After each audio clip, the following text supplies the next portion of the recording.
any deal in life, whether you're buying a car, a house, anything you buy, you really get the deal when you buy it, when you acquire it.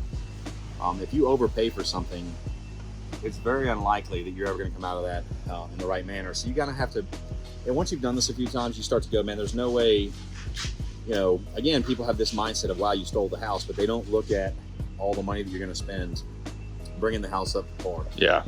And really getting it. And then it's like there's no such thing as a free dog. that's absolutely the truth, man. Everything has a cost. And so you've got people that will go out and flip houses, and their mentality is, let's make it look like we did all the right things. But sometimes they actually didn't do the stuff that needed to be done.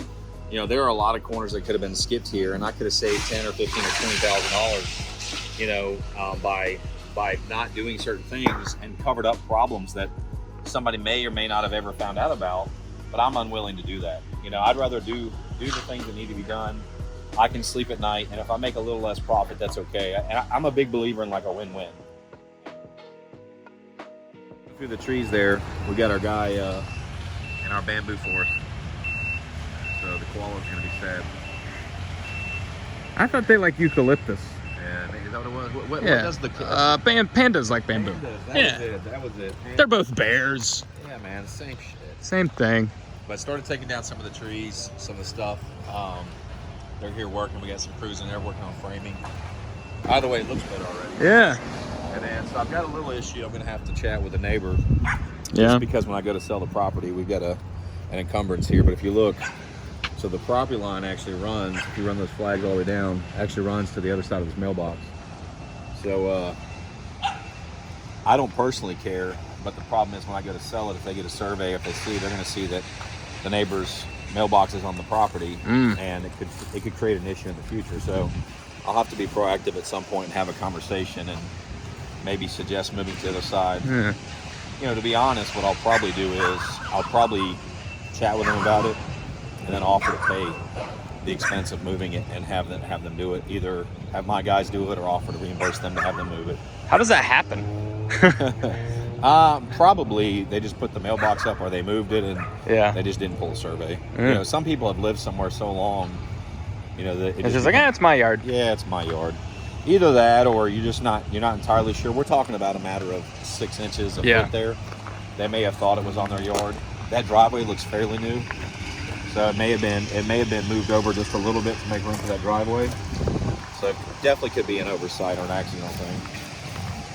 But we're gonna do with this driveway here. We're gonna wrap it all the way around over to where that mailbox is actually. So we're gonna make it a little bit more shallow, and we'll have what is that, the horseshoe?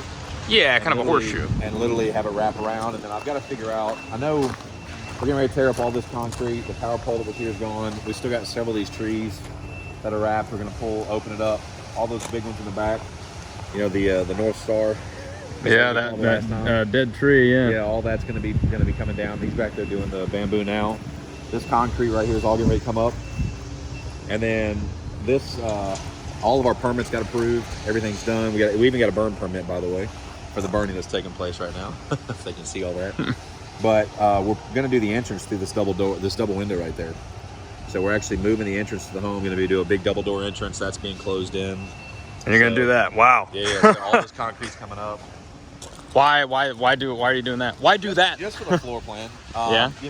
This side, I feel like you're gonna walk in and you're gonna have we're also spending the money. We had an engineer come out and we're adding a beam so that we can open up all the kitchen. I'll show you when we go inside. And it's just gonna be more expansive when you come in.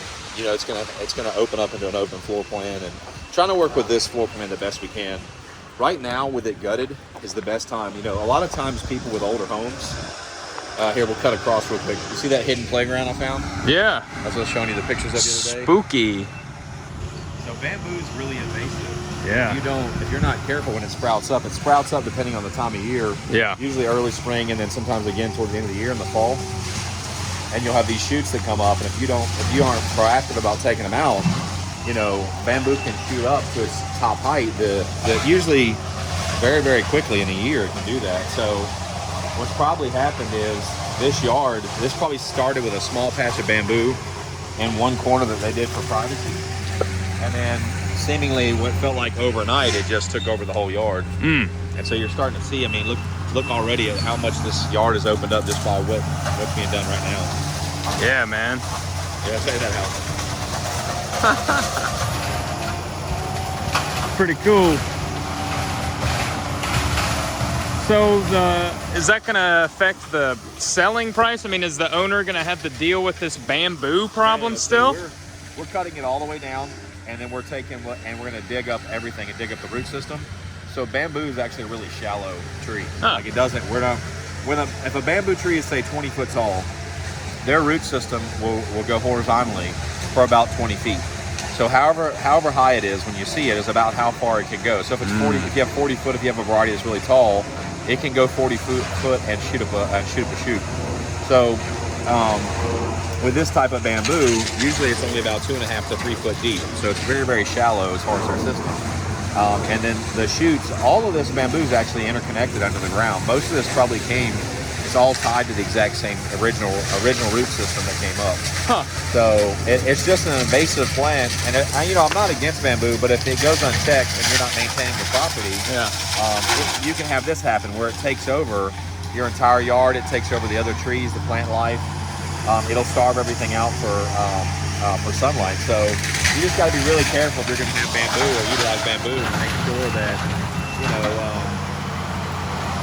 that you monitor it.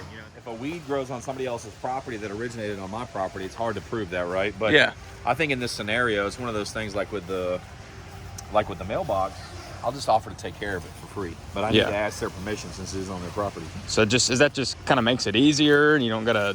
Yeah, it takes care of it for me. I don't have to worry about the bamboo growing back on my property, because it may be a situation, so we cut it all the way down, we take it all the way out. But if you don't destroy that root system, if you don't dig it up, get it out, it'll just come back, right? So we're going to take up the root system, take up the dirt. We'll do it multi-phase. But if we also leave, if we step over here real quick, you'll see, if we leave the bamboo that's down there and we don't address it, it will just come back this way. So I want to go ahead and nip in the tail and take care of it. And so I don't mind spending the money. If the neighbors are okay with us on their property doing it, I'll go ahead and take care of it. And that way it's just one more thing. It takes care of the problem.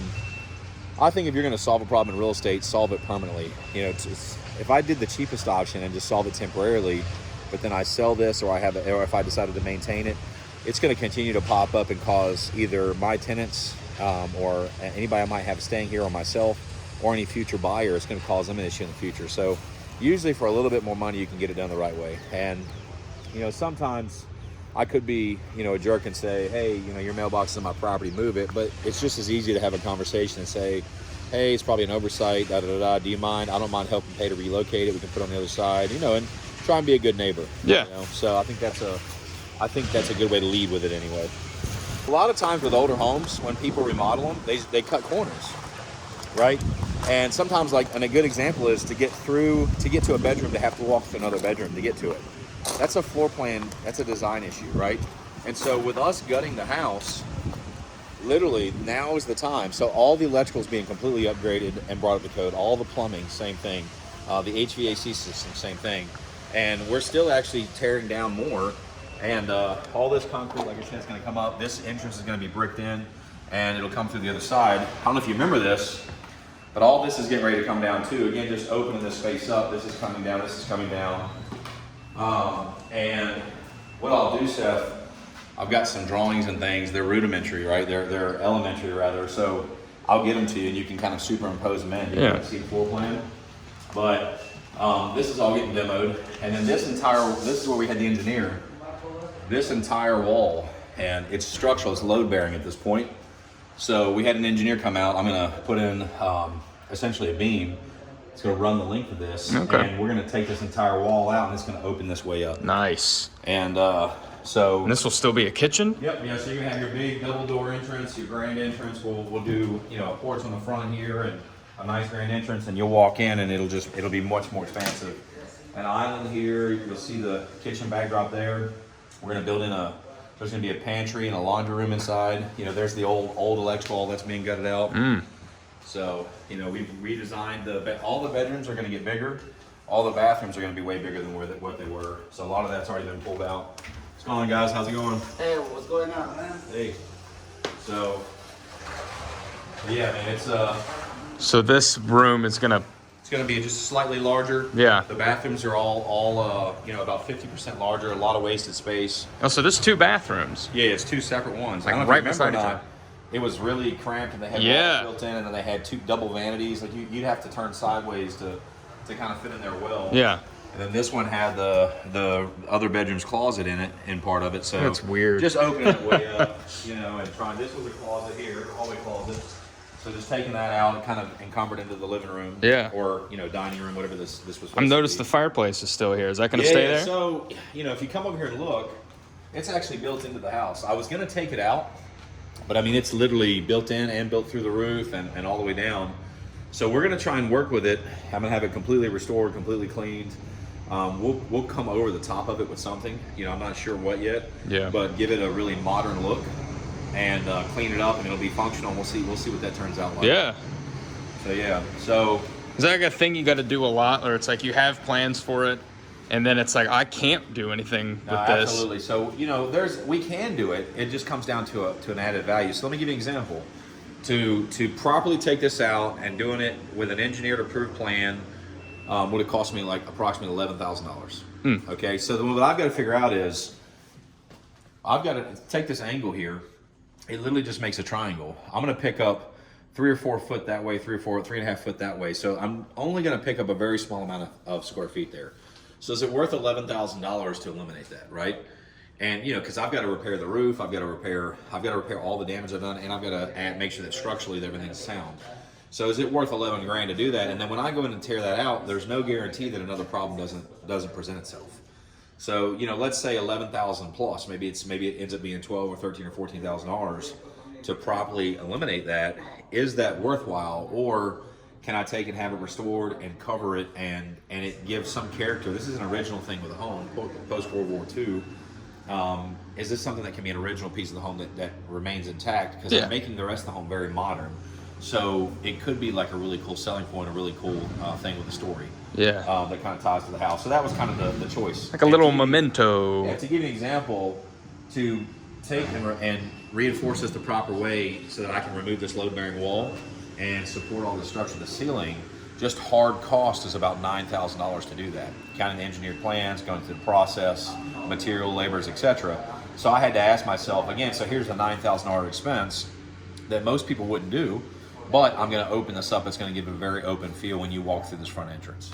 You know, so you got to kind of, when you come into a home, you don't know what you're going to get. And when you start tearing into walls and tearing into sheetrock and tearing up subflooring, you know, you really start to go, okay, well, I didn't anticipate this. And there are times where you get to make judgment calls like, hey, do I spend this $9,000? I do see a ton of value, a tremendous amount of value in spending this $9,000 and open this up. Honestly, personally, I probably would have spent double that to do that. However, spending, you know, let's just say $11,000 here, I just didn't see a whole lot of value in doing that, and I was slightly worried we start going through the roof, start going through doing these other things. And you open up a can of worms. Could be a whole other set of problems. Yeah. Right? So it's kind of just reallocating some stuff Right, for like so what you'd rather have more of. You know, originally I had different plans. This is no longer going to be a bedroom. You know, so we're going to switch this up. This is going to be a large pantry, a large laundry room. So, you know, you start looking at layout, you look at the floor plan, and you start going, how do I open this up? Obviously, this won't even be here, right? And neither will any of this wall. So you'll start to see that this thing just widens up. It just expands out. So I think that's really important. This is going to get larger as well and going to be completely redone. And then this side of it, all this is coming out. So, and technically, we're going to have a fully functioning fireplace. So I haven't decided just yet, but at minimum, this would be painted. We might cover it with something. I'm not entirely sure what we're going to do. So this is still a question mark as to the exact finishes, but we've got some time. Yeah. And the only reason these, you know, the light fixtures and things are still in, and everything in this house will be brand new. It's just for current light, literally. That's the only reason. Just to work. Yeah, just the ones you see here are just because we've got people that'll be here working at night sometimes, and just so they have some type of light system. And then if we step off the back, I don't know if you remember or not. Yeah, the porch is gone. Yeah, so, you know, right now it's just open way up. And I think that's important, you know, and this whole yard's gonna open way up. Yeah, you get a lot more breathing. It felt stuffy the first few times I've been here. It looked terrible too, but yeah, so, and you can already see, I mean, like the yard is used is opening way up. So that open floor plan, that's gonna be like a huge selling point because that lets the owner do a lot more stuff. I think so. I think it's big. The bedrooms need, you know, in the older homes, the bedrooms weren't as big. Yeah. The bathrooms weren't as big, right? And if you look at that home the way it's laid out, there's actually a lot of wasted space. So we're going to solve those issues while we're at it. I think that you do get value back out of that when you sell the home. Let's say I decided to rent it and keep it, whether it be short term or long term, you still get value.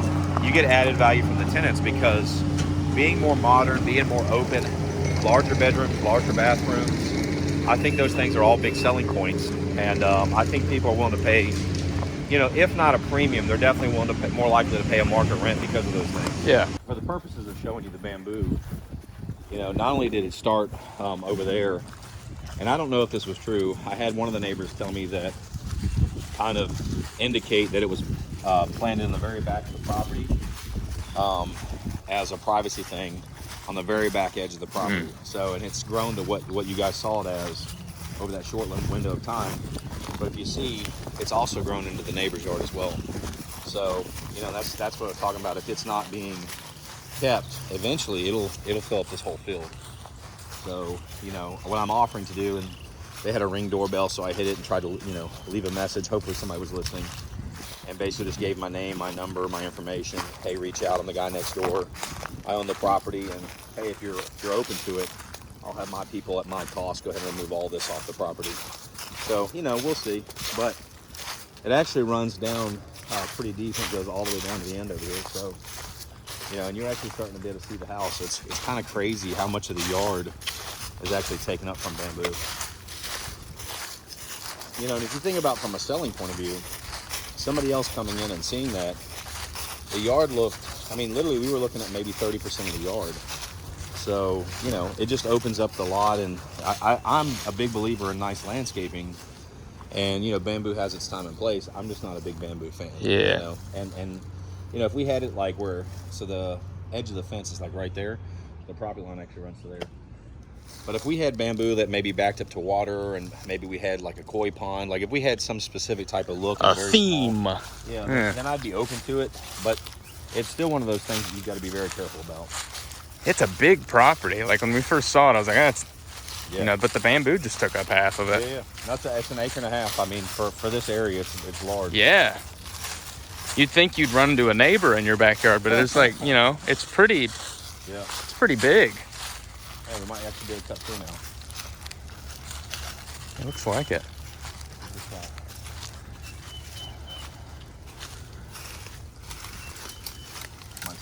Might take a branch to the I left my machete at home. right? I could have put on my my hoodie. Yeah. Don't Three Stooges whack me with a branch. Yeah.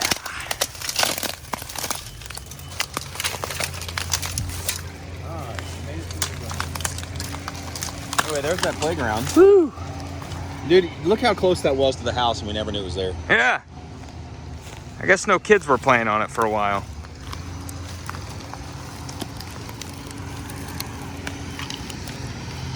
This is absolutely crazy. It's so crazy how close that was. Didn't even know it was there. And there's that one that I was calling the North Star, or whatever the. Yeah. There's the other one. All that does come down. Yeah, man, this yard just got much bigger. Yeah, man.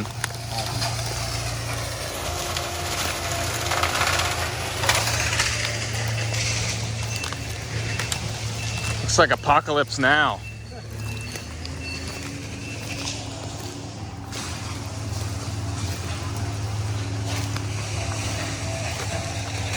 It's not creepy. It's not creepy. It's not creepy. It's looking good, man. So that's got to be a difficult balance, like balancing what's going to make it better and value, and also budgeting how much you're going to spend. I think the big thing is, you know, there is a budget in mind, you know, and if you're buying something to dispose of, to sell, you've definitely got to pay attention, you know, and you need to know your, you know, honestly, man, any deal in life, whether you're buying a car, a house, anything you buy, you really get the deal when you buy it, when you acquire it.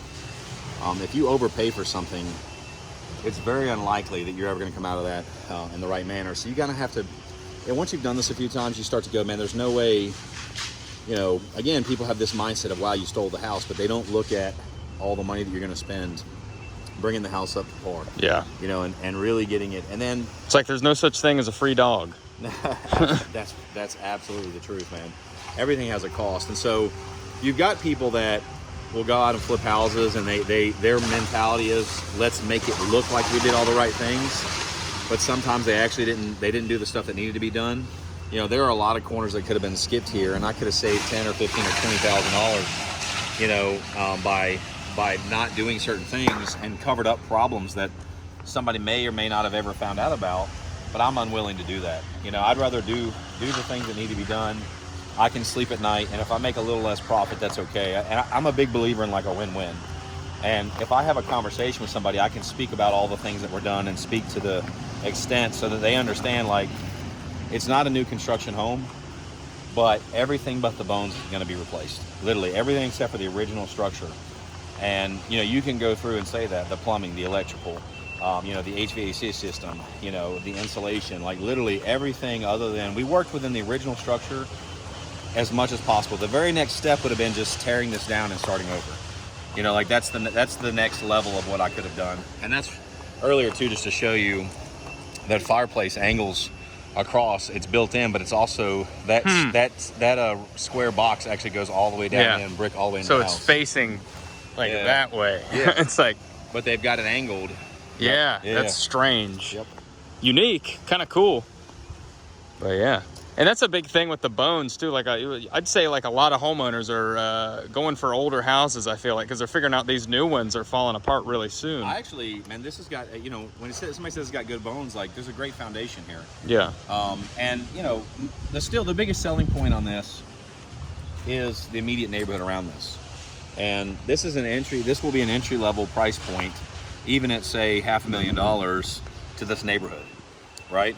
And you're also you've got people down the road, literally 2 and 3 streets over, that are building multi-million-dollar homes.